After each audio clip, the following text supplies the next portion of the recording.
Welcome to Deborah Marie Brain Plasticity Podcast. Hello, everybody. We're back with Deborah Marie Brain Plasticity Podcast.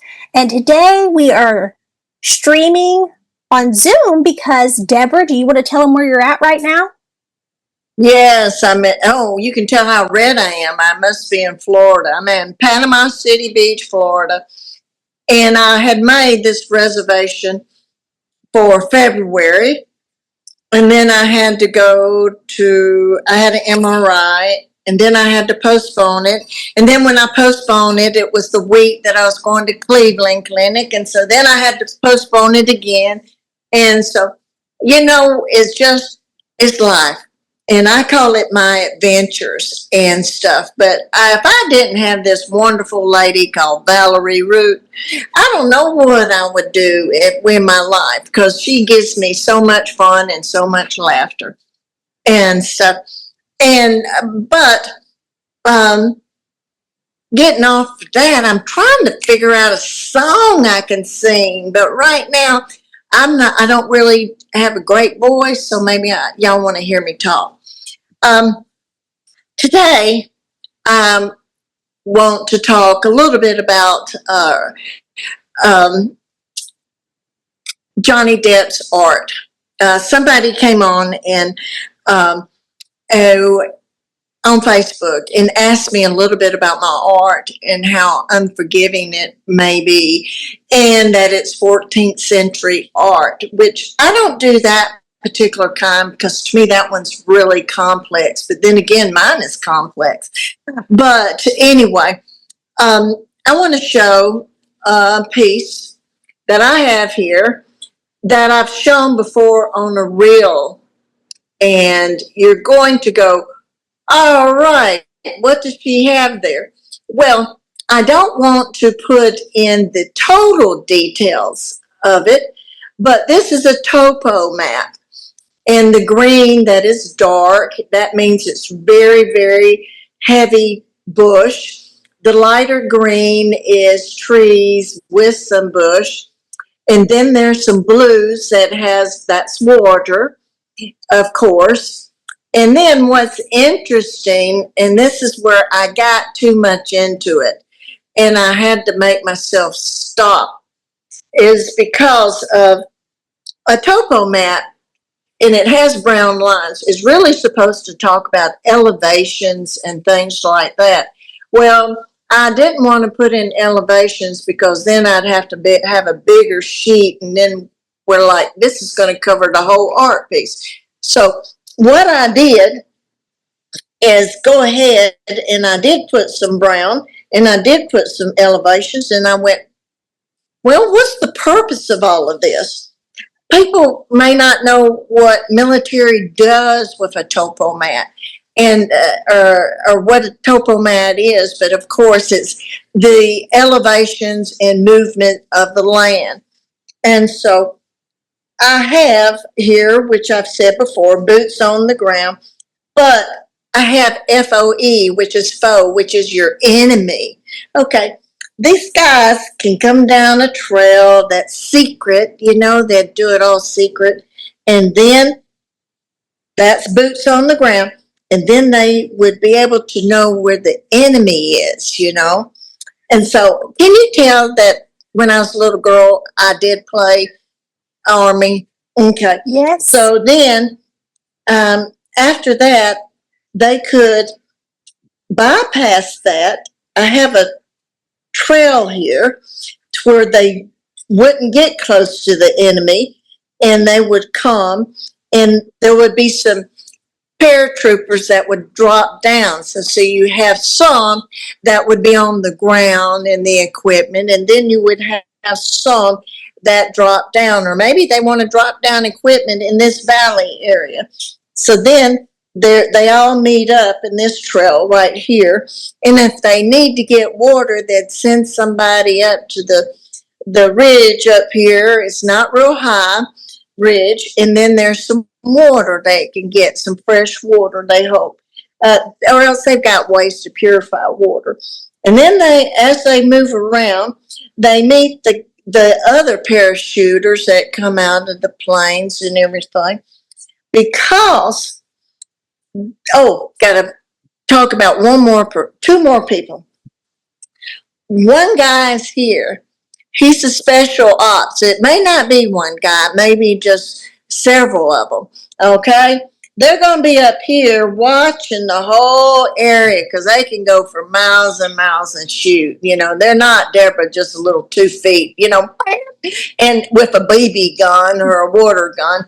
They're serious guys. And so they're up here overviewing everything. And then I got another one over here overviewing everything because there's enemies right there in that section. And this is flyover.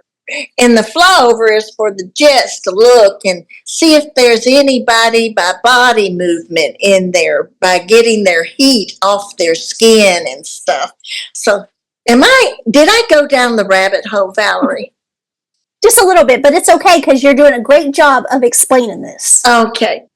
So anyway, so these guys can come up here and they can help, or they can get to the enemy. But this special op group can head towards the enemy. You got these parachute guys they can all get together and they can go to the enemy right here in that location.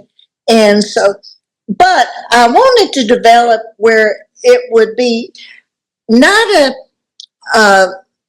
like they're going to drop down and there they are, because in reality, I don't think the guys, I don't know. Now, you know, I could be wrong. I don't know if they drop down just right there and then they don't have to maybe move, you know, maybe a mile or something. That's the reason why they're trained to go miles. These Rangers, troopers, these high-end gentlemen to get to these special enemies that we have and that we're in issues today. So that was my serious piece. And then after I got through doing that serious piece, I went, you know, I kind of got into that too much, you know. I really did. I zoomed back to my little girl days when I was playing Army and going through these tunnels with my brothers and their friends and stuff like that. So, and when they want to say, Deborah, you shouldn't be here playing, but I'd go, no, yes, I will play. Well, anyway, so then I made this little guy, and he's kind of got a weird little eyes like they're bloodshot. It says brave underneath here. It almost looks like he's scuba diving or something, or else, you know, I don't know what he is. And then I started doing some stuff here. Not quite sure where I'm taking him, but it's going to be in a frame piece, just simple, like what I do, and some coloring. Oh, that's the other thing. When you do this type of piece, all of this colors on here, it's not the same type. It's I do not use, I can use charcoal, I could use, I could be using oils, I could be using glass paint. I have worked with this pewter to where I did not just like patina. That's a patina color that will change the variation of a pewter or of aluminum or copper. So what I ended up doing is doing some oil pencils. I ended up doing some oils, and then I ended up doing some glass on this piece here to get the color and the effect that I wanted to have happen on that piece. And after I got through with it, and I think I might have said that this was very difficult. It was. When I was looking at it, I was going, wait a minute now. Some of this is elevation, and usually you're supposed to do the height how many feet up in the air those special guys are to where they can shoot so far. And, if we were in the real world.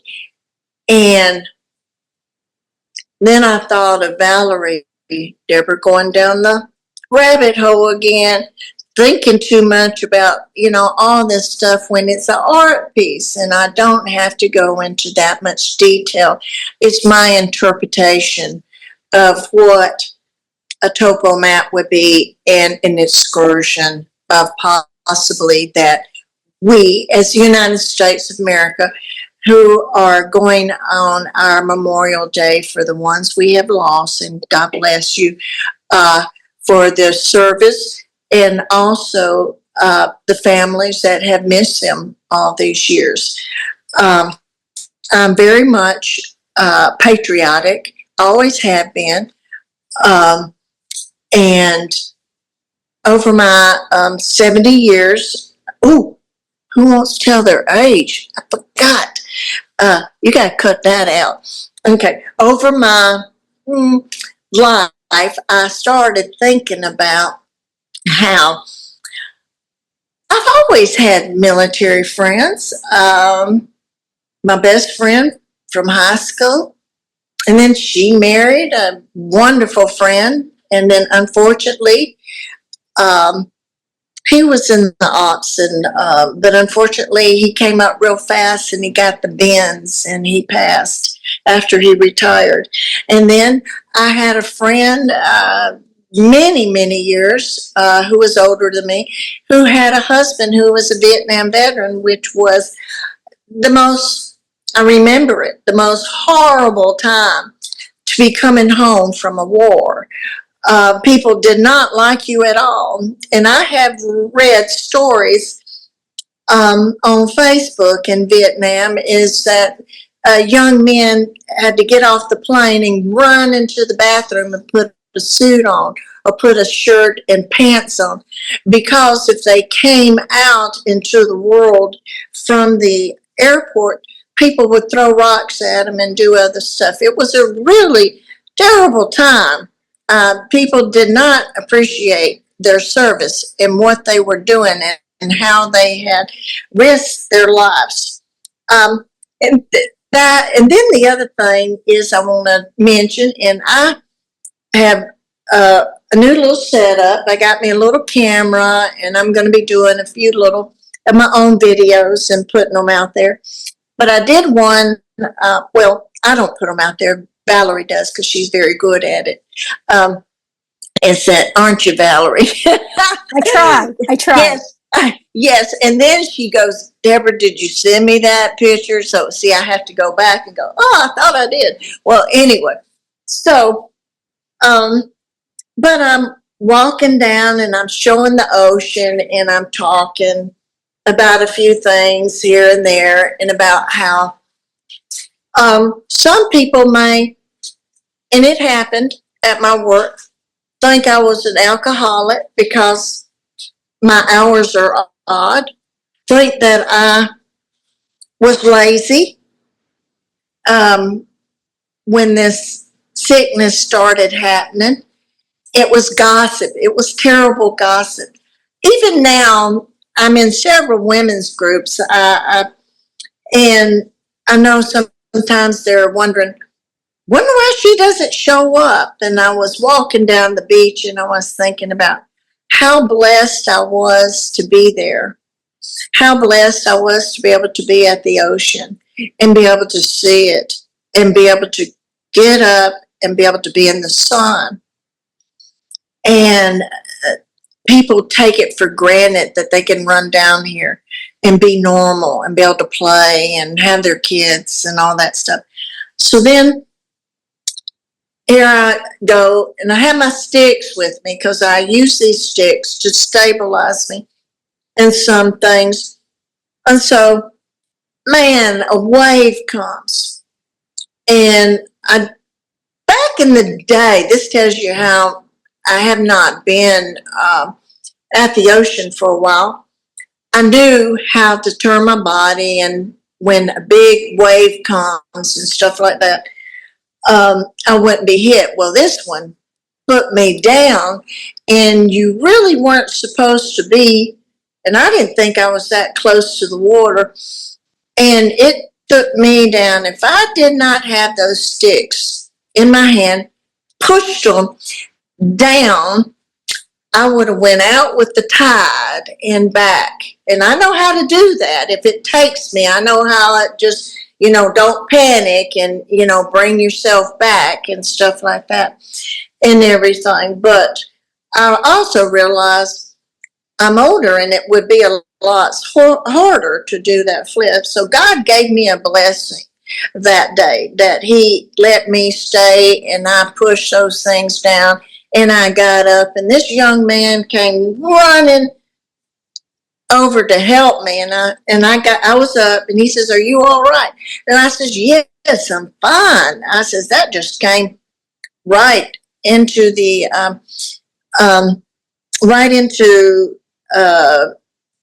hard." And I says, "I wasn't expecting. Everything's been so low." Well, the next day I was real tired, and it had nothing to do with the wave. And I was wondering, why am I so tired?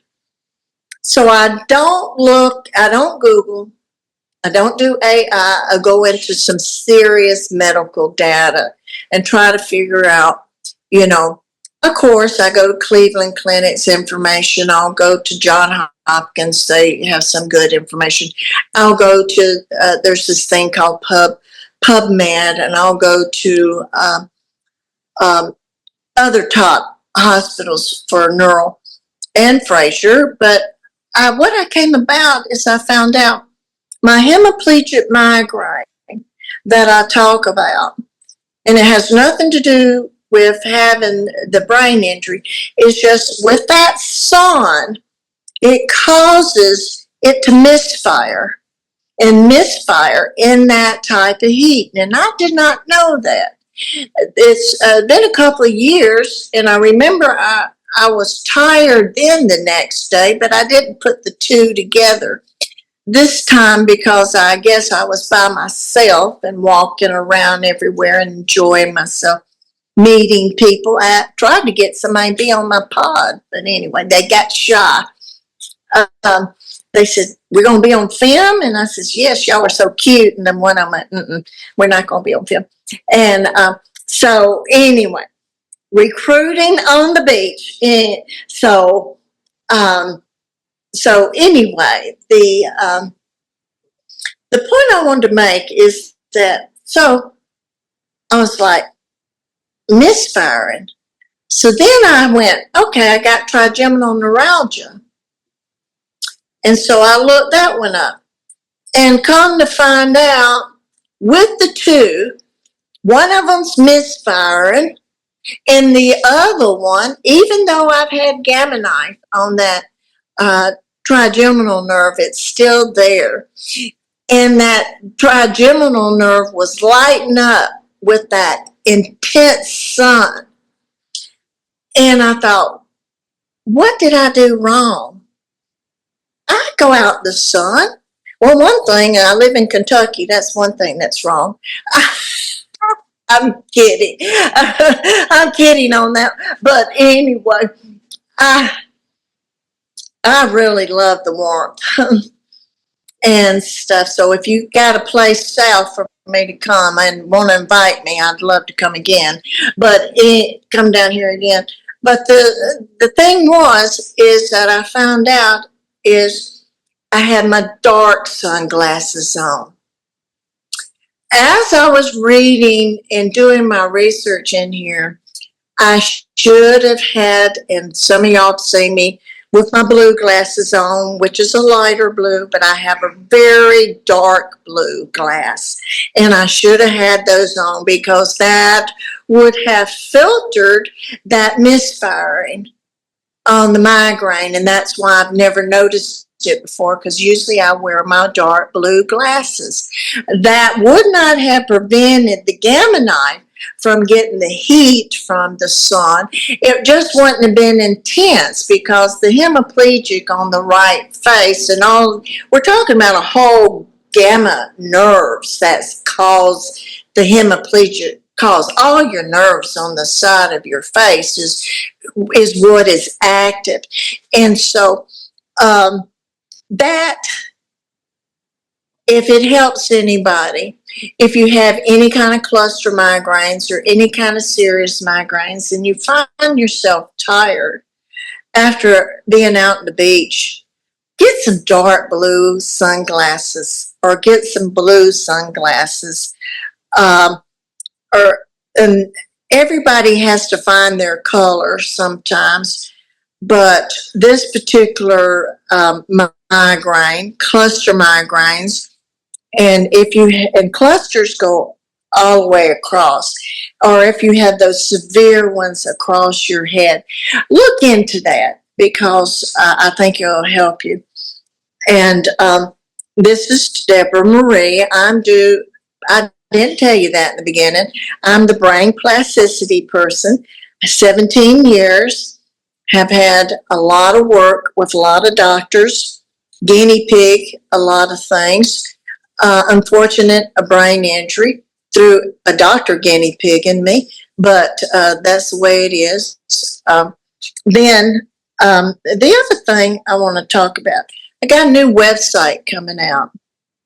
And what I'm going to talk about with that, Valerie? With my new sponsorship, baby. Advertisement, advertisement, advertisement. Yes. I've gonna have Ko-Fi on there. If you buy me a cup of coffee, send me your name and your business. I'll be glad to give you a shout out and say, shout out to this person. Look at their website. Of course, I'll look at your website and know something about it, but I'll give you a little free advertisement only for a cup of coffee. And the cup of coffee is $5, so that's not much. Okay, you're going to say it is today. Well, for free advertisement that I've been getting, I think the last I looked, because I don't have it on my podcast, 2,700 people, almost 3,000 people to go to my blog, my pod and watch, and some of them are watching quite a bit, and I just don't have that data out there showing people because I ain't. And then I will be reaching the number. They've notified me already that I need to start looking at subscribing eventually for y'all to subscribe to that. And I hope people who are connecting, I'm slowly connecting up with my blog. I haven't had any rejects yet, but I've been putting phone numbers and emails of friends and people out there to my blog. And thank you for continually reading stories that I have in there about my life or about adventures that I have. And I think I mentioned a couple of times is that I look at life quite a few years now as adventures. All those times that are very difficult, I call them adventures. Why call them something negative? It's an adventure in your life that somehow you have thrived through it. God has loved you.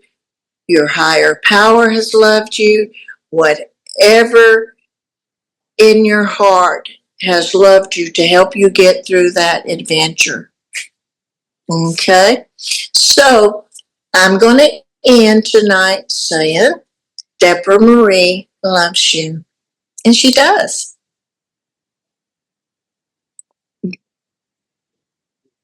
We will see you next week. Okay. Bye. Bye-bye.